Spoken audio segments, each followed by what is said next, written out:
been notarized and audited by an independent firm. Then came the final hammer blow. He announced the discovery of the FYRA Irrevocable Contingency Trust. He explained that Grandpa knew she was a liar and a thief, and that her inheritance was merely a means to an end, to spring the trap. Miss Clara, due to overwhelming evidence of manipulation and financial fraud against your sibling and your grandfather's estate, 50% of the inheritance you received today is immediately forfeited and redirected to the Entrepreneurial Justice Foundation, as stipulated in the contingency clause.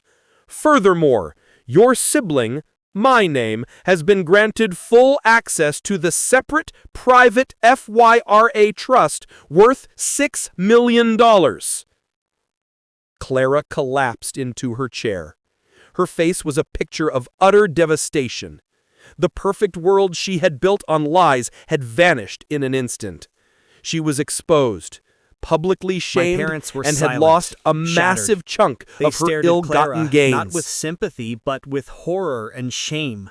They didn't apologize to me that day, but their silence and their disgusted looks at Clara were a louder apology than any words could be. I looked at Clara, but there was no rage left, only pity.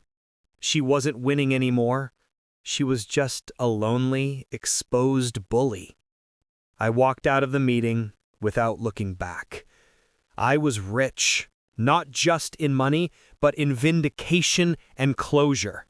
I immediately accessed the FYRA trust funds. I paid off my debts, hired a proper legal and accounting team, and launched a new business. Not just signs, but an incubator for young artists, helping them avoid the mistakes I had gone through. I never spoke to Clara again. My parents eventually came around, but it took time. The true victory wasn't the money. It was the realization that Grandpa Arthur had seen the real me and had trusted my future enough to play the long, complex game of revenge. He didn't just give me an inheritance.